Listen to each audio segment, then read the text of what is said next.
राजस्थान के सीकर में एक ऐसा मंदिर है जहां लाखों लोग सिर झुकाते हैं। लेकिन क्या आप जानते हैं, जिस भगवान को आप खाटू श्याम के नाम से जानते हैं, वो असल में एक ऐसे योद्धा थे जो महाभारत का पूरा युद्ध 1 मिनट में खत्म कर सकते थे। फिर भी उन्होंने अपने ही हाथों से अपना सिर काटकर दान कर दिया। कौन थे वो, और क्यों भगवान कृष्ण ने उनसे इतना बड़ा बलिदान मांगा? आज की कहानी आपकी सोच बदल देगी।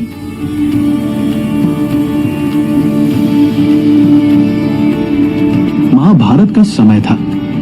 धरती पर युद्ध की आहट गूंज रही थी, जैसे कुछ बड़ा होने वाला हो। हर दिशा में भय था, हर दिल में आने और समय खुद कुछ लिखने वाला था। उसी समय कुरुक्षेत्र की धरती पर एक नई शक्ति जन्म लेने वाली थी, जो युद्ध की दिशा बदल सकती थी। महाभारत के इसी युग में एक योद्धा प्रकट हुआ, बर्बरीक। एक ऐसा नाम जो आगे इतिहास बन गया। वो कोई साधारण योद्धा नहीं था, वो भीम के पौत्र थे, यानी महान शक्ति का उत्तराधिकारी। उनके पिता थे घटोत्कच और माता थी नाग कन्या मौरवी। दो शक्तियों का संगम, राक्षसी शक्ति और नागों की रहस्यमयी ऊर्जा। सोचिए, जब ये दोनों शक्तियां एक साथ मिलती हैं तो एक अद्भुत योद्धा जन्म लेता है। कहते हैं, जब उनका जन्म हुआ तो प्रकृति ने भी संकेत दिए, जैसे दुनिया खुद रुक गई हो। उनके बाल शेर जैसे थे, घने, शक्तिशाली और अलग। मानो जन्म लेते ही एक महान योद्धा की पहचान सामने आ गई हो। इतना असाधारण कि आने वाले समय में उसकी शक्ति पूरी दुनिया देखेगी। बर्बरीक बचपन से ही असाधारण थे। उनके भीतर एक ऐसी दिव्य ऊर्जा थी जो सामान्य योद्धाओं से कहीं अधिक थी। लेकिन उनकी वास्तविक शक्ति तब प्रकट हुई जब उन्होंने भगवान शिव को प्रसन्न करने के लिए कठोर तपस्या शुरू की। ये तपस्या साधारण नहीं थी। वो न तो वर्षा से विचलित हुए, न धूप से, न ही भूख प्यास से।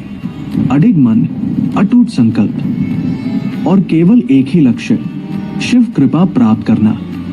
अंततः उनकी भक्ति और समर्पण के आगे स्वयं भगवान शिव प्रकट हुए। शिव ने प्रसन्न होकर उन्हें एक अद्भुत वरदान दिया, 3 दिव्य बाण। ये कोई साधारण बाण नहीं थे, इनमें संपूर्ण युद्ध का भाग्य बदल देने की शक्ति थी।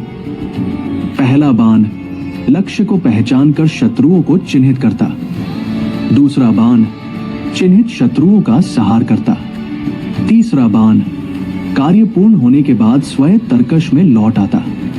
और यही नहीं, अग्निदेव ने भी प्रसन्न होकर उन्हें एक दिव्य धनुष प्रदान किया, जिससे उनकी शक्ति और भी असीम हो गई।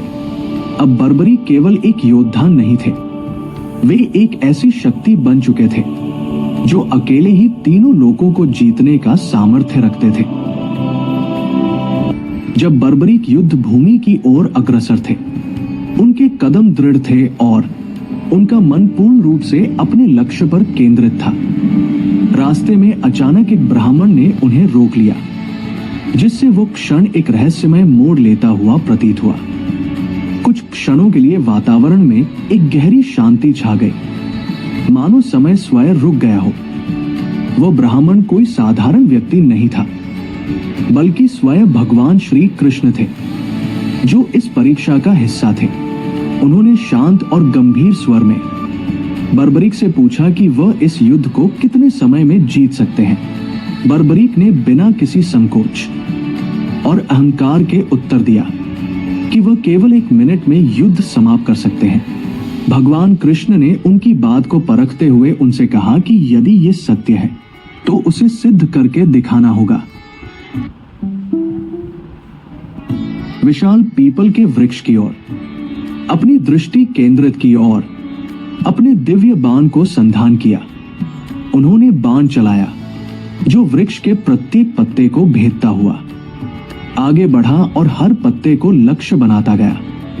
बाण तब तक नहीं रुका जब तक उसने हर पत्ते को खोजकर भेद नहीं दिया, जिसमें वो पत्ता भी शामिल था जो कृष्ण ने अपने पैर के नीचे छिपा रखा था।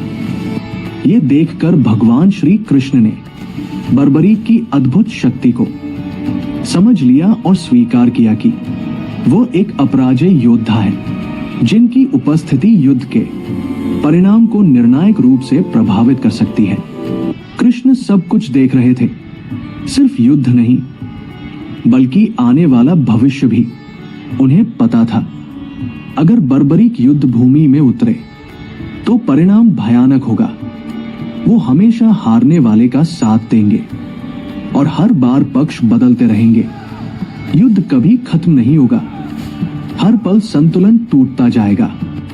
धीरे धीरे पूरी धरती विनाश में डूब जाएगी, धर्म और अधर्म का अंतर मिट जाएगा, सृष्टि अराजकता में बदल जाएगी। तब कृष्ण ने एक कठिन निर्णय लिया, जो इतिहास का सबसे भारी फैसला था। उन्होंने शांत स्वर में कहा, मुझे दान चाहिए। बर्बरीक ने बिना झिझक कहा, प्रभु जो चाहे मांग लीजिए। कृष्ण की आंखों में गंभीरता थी। उन्होंने कहा, मुझे तुम्हारा शीश चाहिए। सन्नाटा छा गया, मानो समय भी थम गया हो। सोचिए, एक ऐसा योद्धा जो सब कुछ बदल सकता था, जिसे कोई हरा नहीं सकता था, उसी से उसका सिर मांगा गया। लेकिन बर्बरीक के चेहरे पर न डर था न सवाल। उन्होंने शांत भाव से कहा, यदि यही आपकी इच्छा है, यही मेरा धर्म है।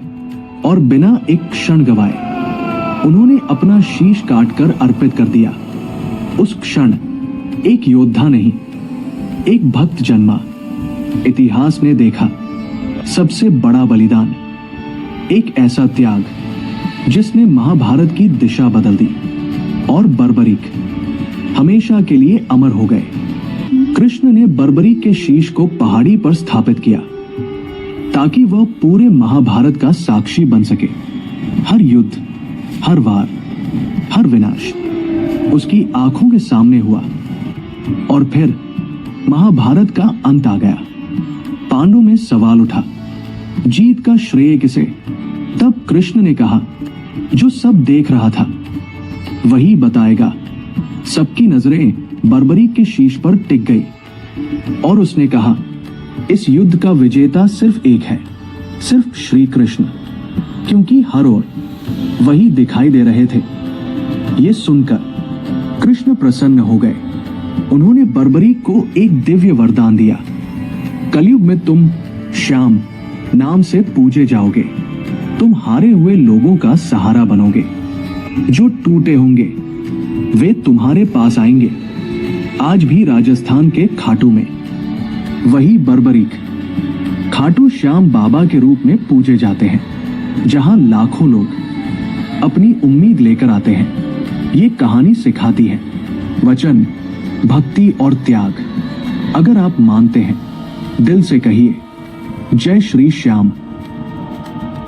अगर आपको ये कहानी अच्छी